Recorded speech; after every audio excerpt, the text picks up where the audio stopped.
사도신경하심으로 신앙 고백하시겠습니다. 전능하사 천지를 만드신 하나님 아버지를 내가 믿사오며 그 외아들 우리 주 예수 그리스도를 믿사오니 이는 성령으로 잉태하사 성령녀 마리아에게 나시고 본디오 빌라도에게 고난을 받으사 십자가에 못 박혀 죽으시고 장사한 지 사흘 만에 죽은 자 가운데서 다시 살아나시며 하늘에 오르사 전능하신 하나님 편에 앉아 계시다가 저리로서 산 자와 죽은 자를 심판하러 오시리라. 성령을 믿사오며 거룩한 공예와 성도가 서로 교통하는 것과 죄를 사하여 주시는 것과 몸이 다시 사는 것과 영원히 사는 것을 믿사옵나이다. 아멘. 찬송가 312장입니다. 찬송가 312장입니다. 너 하나님께 이끌리어 일평생 주만 바라면 너 어려울 때 힘 주시고 언제나 지켜주시리. 주 크신 사랑 믿는 자 그 반석 위에 서리라. 너 설레는 맘 가다듬고 희망 중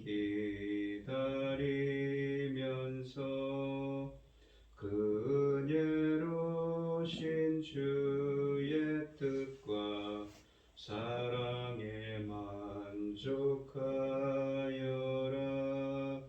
우리를 불러주신 주 마음에 소원하신다.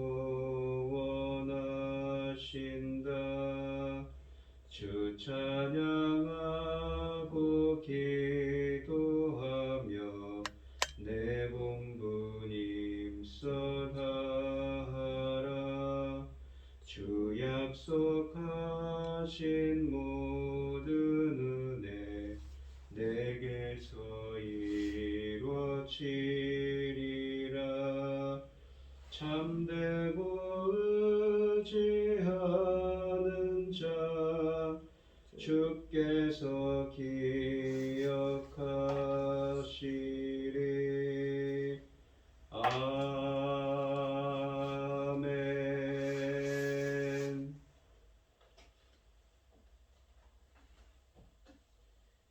오늘 함께 하실 하나님의 말씀은 출애굽기 11장 1절로 10절 말씀입니다.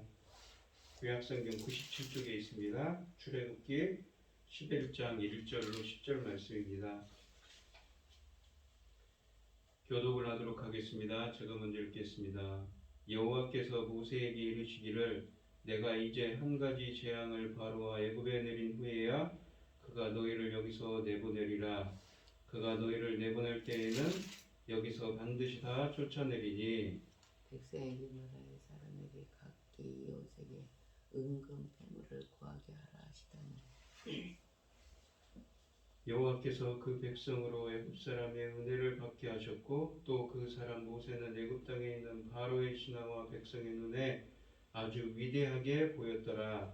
모세가 바로에게 이르되 여호와께서 이와 같이 말씀하시기를 밤중에 내가 애굽 가운데로 들어가리니 애굽 땅에 있는 모든 처음 난 것은 왕이 앉아 있는 바로의 장자로부터 맷돌 위에 있는 몸종의 장자와 모든 가축의 처음 난 것까지 죽으리니 애굽 온 땅에 전무후무한 큰 부르짖음이 있으리라. 그러나 이스라엘 자손에게는 사람에게나 짐승에게나 개 한 마리도 그 혀를 움직이지 아니하리니 여호와께서 애굽 사람과 이스라엘 사이를 구별하는 줄을 너희가 알리라 하셨나니. 왕의 모든 신하가 내게 내려와 내게 절하여 이르기를 너와 너를 따르는 온 백성은 나가라 한 후에 내가 나가리라 하고 심히 노하여 바로에게서 나오니라. 여호와께서 모세에게 이르시기를 바로가 너희의 말을 듣지 아니하리라. 그러므로 내가 애굽 땅에서 나의 기적을 더하리라 하셨고, 모세와 아론이 이 모든 기적을 바로 앞에서 행하였으나 여호와께서 바로의 마음을 완악하게 하셨으므로 그가 이스라엘 자손을 그 나라에서 보내지 아니하였더라. 아멘. 오늘 본문 말씀의 제목은 처음 난 것이 죽으리라입니다. 이 마지막 재앙이 예고되었습니다. 이 예굽의 모든 처음 난 것은 가장 존귀한 자부터 가장 천한 자까지 죽게 될 것입니다. 이와 같은 일이 있은 후에 이스라엘 민족은 애굽 백성에게서 은근 패물을 취하여 애굽 땅을 나오게 될 것입니다. 여호와께서 다시 모세에게 말씀하셨습니다. 내가 이제 한 가지 재앙을 바로와 애굽에 내린 후에야 그가 너희를 여기서 내보내리라. 이제 이 한 가지가 마지막 재앙이 될 것입니다. 재앙이라는 말의 히브리어 네가라는 이 히브리어는 동사 나카에서 왔는데, 이 나카라는 말은 치다, 때리다라는 의미입니다. 그러니까 이 재앙이라는 의미를 재앙이란 말로 이 번역된 히브리어 네가는 하나님이 치시는 징계를 의미합니다. 그래서 성경에서는 이 네가가 이 나병의 경우에도 사용되었는데, 이것은 나병이 하나님이 치시는 대표적인 징계의 것임을 나타내고 있습니다. 이 마지막 재앙이 내리면 바로는 이스라엘을 쫓아낼 것입니다. 1절 말씀에 써야 되는데, 이 쫓아내다라는 의미의 이 히브리어 나가시는 내던지다 라는 의미로서 그냥 쫓아내다의 말보다는 더 강한 표현입니다. 가진 것이 너무 징그러워서 손에서 얼른 던져버리는 모습을 연상케 합니다. 그러나 하나님은 백성이 그냥 나갈 것이 아님을 예고하십니다. 이스라엘 사람들이 그 이웃에게 은근 패물을 구하라고 2절에 말씀하십니다. 이 구하다라는 말은 요구하다의 의미입니다. 구걸하는 것이 아니라 당당하게 요구한다는 의미입니다. 이 패물이라고 번역된 캐리라는 히브리어는 그릇 혹은 기구를 의미합니다. 은그릇과 금그릇을 요구하라는 것입니다. 10가지 재앙은 여호와와 그 군대가 이집트 신과 그 백성을 향한 전쟁이었습니다. 전쟁에서 이긴 자는 진자에게 공물, 그러니까 선물을 받고 당당히 출발하게 될 것이라는 의미입니다. 또한 은혜를 받다라는 말은 이 히브리어로 하난인데, 누구누구의 총애를 받다라는 의미입니다. 이것의 명사형인 이 헨이라는 히브리어는 호의, 은총, 은혜를 뜻합니다. 이 단어는 하나님이 자기 백성에게 베푸시는 언약적인 사랑에 자주 사용되는 단어입니다. 이스라엘이 떠날 때 이집트 사람들에게 강압적으로 물건들을 빼앗는 것이 아니라 이집트인들이 호의로 자발적으로 물건들을 이스라엘 사람들에게 선물로 주는 것을 의미합니다. 또한 모세는 바로의 신하와 이집트 백성의 눈에 아주 위대하게 보이겠다고 3절에서 말씀하십니다. 위대하게 라는 말은 크다라는 의미의 히브리어 가돌입니다. 이전에는 신하들이 그 백성 눈에 바로가 크게 보였었습니다. 그런데 재앙이 거듭할수록 바로는 작아지고 모세가 크게 보이는 것입니다. 가돌, 그러니까 바로 뒤에 그것을 꾸며주는 메우라는 뜻의 히브리어 메우드라는 이 히브리어가 붙습니다. 이 히브리어는 부사로서 수식해 주는데, 이 모세가 심히 크게 보이겠다는 뜻입니다. 모세 자신은 온유하고 겸손했습니다. 그러나 다른 사람이, 그것도 원수로 간주하는 상대방이 그를 위대한 인물로 우러러보게 될 것이라는 의미입니다. 하나님 덕분에 모세가 높아집니다. 모세가 다시 바로에게 하나님의 말씀을 전합니다. 하나님이 밤중에 이집트 가운데로 들어갈 것이며 이집트 땅에 있는 왕이든 몸종이든 모든 처음 난 아들과 또 모든 가축의 처음 난 것까지 죽을 것이라고 선포하십니다.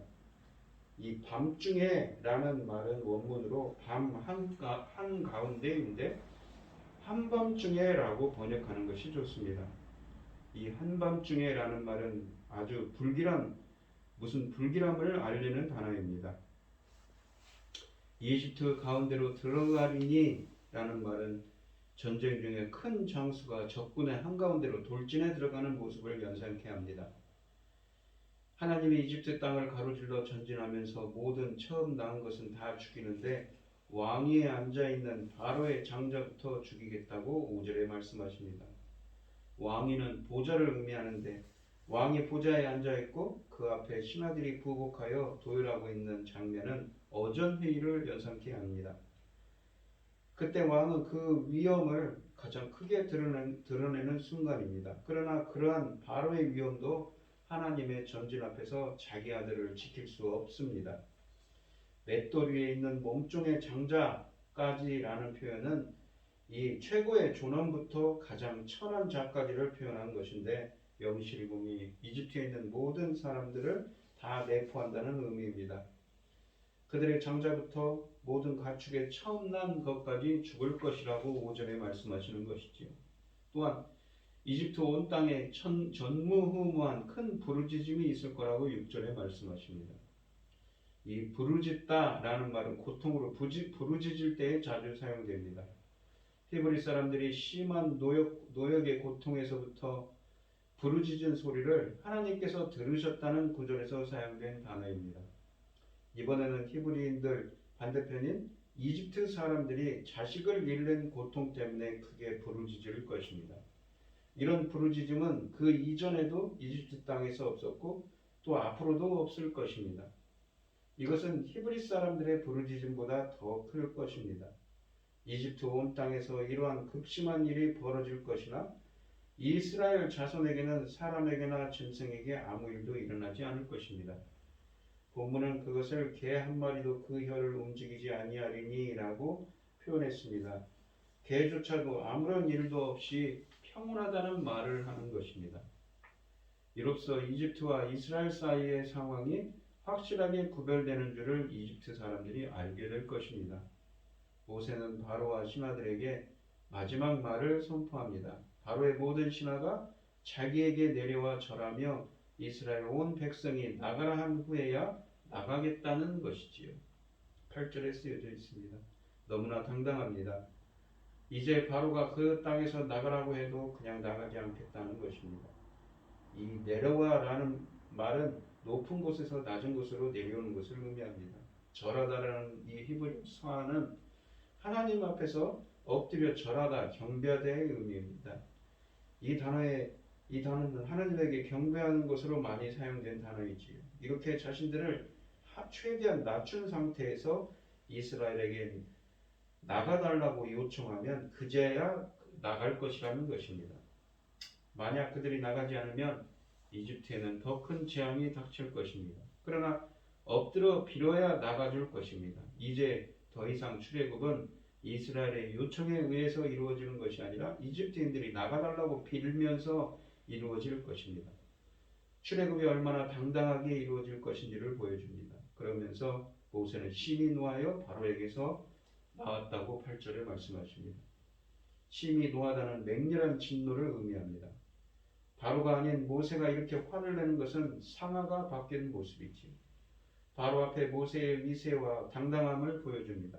바로 앞에서 이 여호와께서 모세에게 말씀하셨습니다. 이번에도 바로는 모세의 말을 순순히 듣지 않을 것입니다. 그래서 이집트 땅에서 마지막 기적을 더하겠다고 하십니다.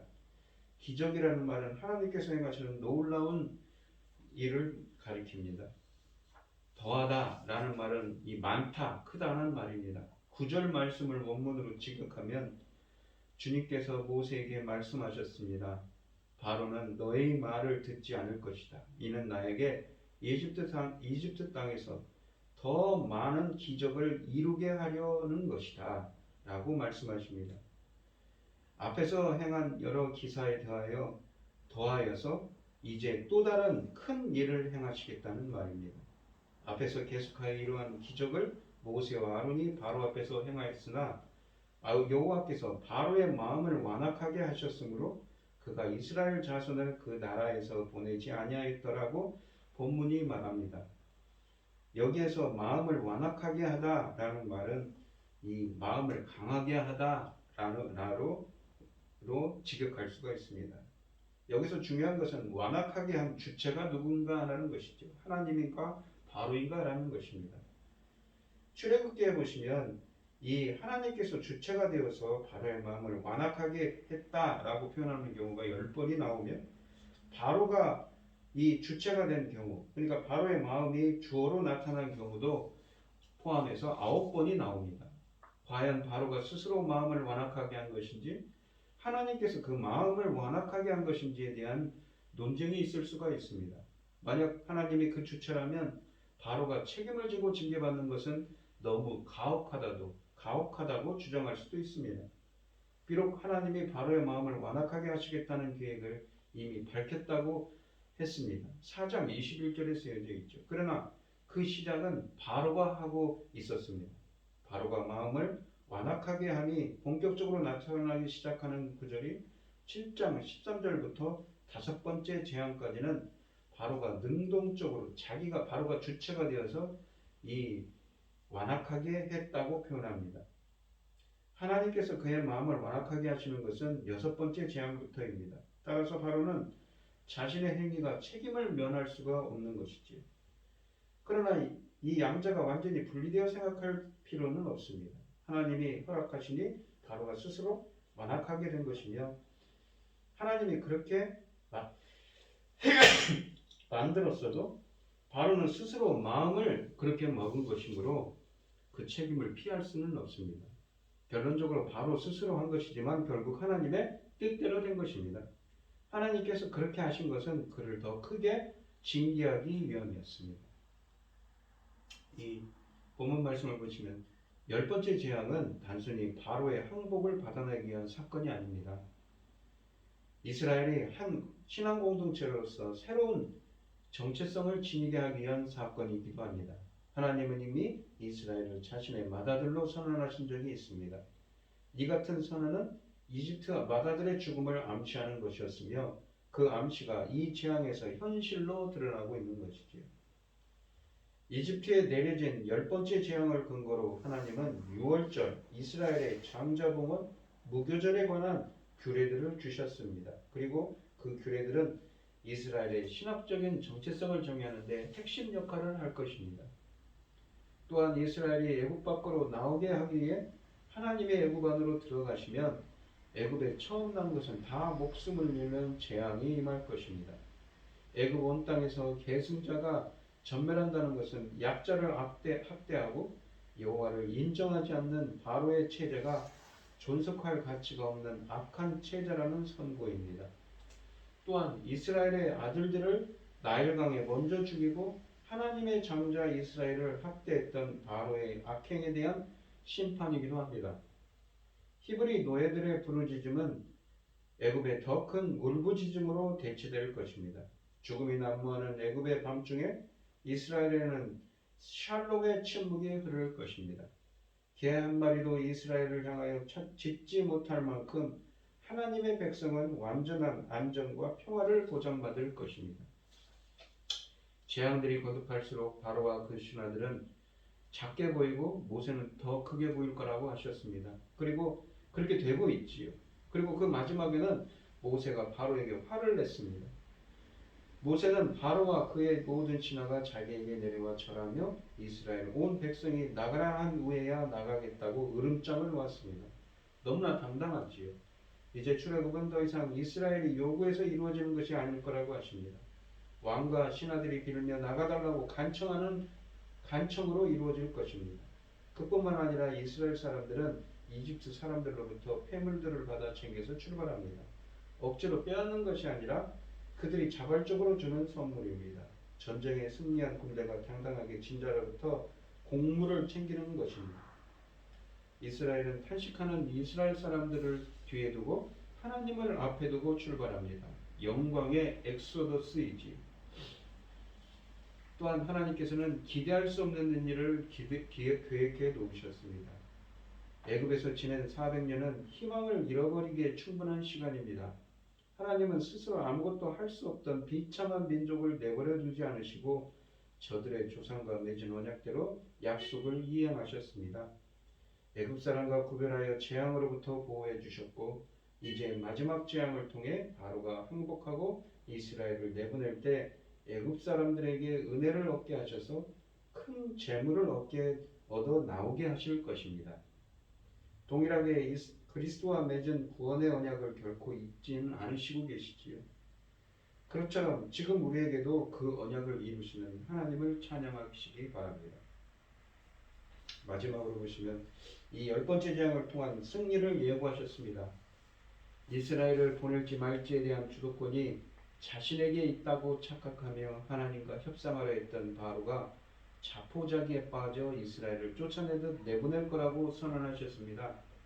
히브리 노예들을 소유물이자 노동력으로 도구하였던 이 애굽 사람들은 이스라엘을 위대하게 여기며 더 크게 여기며 그들의 해방을 축하하고 자유인으로서의 새 삶을 지원하는 귀중품을 내놓을 것입니다.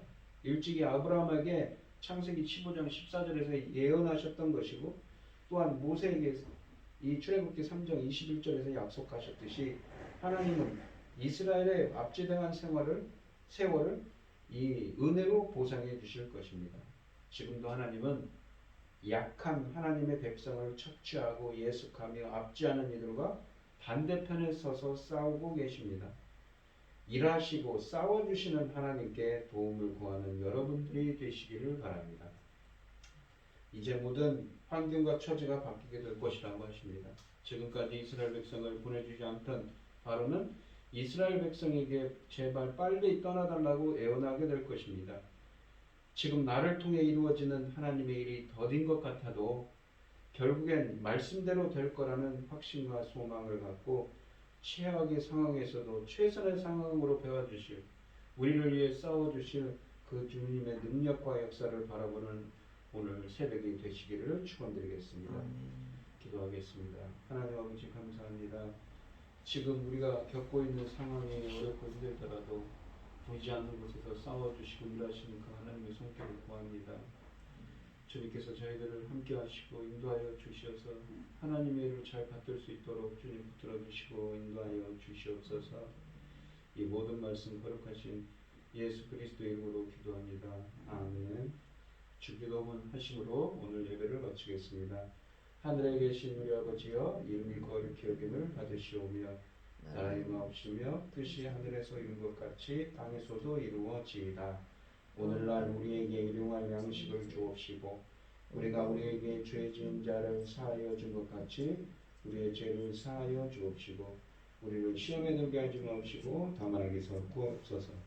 우리에게 나라와 권세와 영광이 아버지께 영원히 있사옵나이다. 아멘. 오늘 주신 말씀 가지고 함께 기도할 때에요. 먼저는 이 보이지 않는 곳에서 역사하시는 그 하나님의 엄청난 권능의 손길을 구하는 여러분들이 되시기를 바랍니다. 오늘 하루도 주님과 동행하는 삶이 되게 해달라고 기도하시고 어려움을 당하신 분들과 각자 기도 제목을 가지고 주여 담청하시면서 통성으로 기도하도록 하겠습니다. 주여 주여 주여. 아버지 하나님 감사합니다. 하나님께서 오늘 본문 말씀에서 이스라엘 백성들이 쫓겨나가는 것이 아니라 나가달라고 빌어서 이렇게 나가게 될 거라고 모세가 점점 크게 될 거라고 이렇게 말씀하시면서 영광의 엑소더스가 될 거라고 말씀하십니다. 하나님은 보이지 않지. 하지만 하나님께서는 배후에서 역사하고 계십니다. 오늘 이 시간 배후에서 역사하시는 보이지 않는 하나님의 손길을 그 권능의 손길을 구합니다. 저희들을 함께 하시고 인도하여 주셔서 저희들도 이렇게 이스라엘 백성들이 영광의 엑소더스를 체험한 것처럼 저희들도 주님의 영광과 존귀하며 주님의 권능을 체험할 수 있도록 그 보이지 않는 손길을 보이지 않는 곳에서 역사하시는 그 하나님의 손길을 체험할 수 있도록 인도하시고 함께하여 주시옵소서. 코로나로 많은 사람들 걱정하고 있습니다. 그동안에 많은 이 경제적으로 어려운 경우들 많이 계셨는데 그것이 정말 잘 해결될 수 있도록 역사하여 주시옵시고 이 코로나나 같은 곳에서는 전쟁으로 신음하고 있습니다. 주님께서 자비와 긍휼을 베풀어 주시옵소서. 주님 새로운 정부가 세워집니다. 주님께서 이 나라를 붙들어 주시옵소서. 제사장 나라를 세워주셔서 감사합니다. 이 나라를 제사장 나라의 사명 감당할 수 있는 하나님의 공의와 정의가 강같이 흐르는 나라가 될 수 있도록 주님께서 붙들어 주시고 함께하여 주시옵소서. 인도하여 주시옵소서.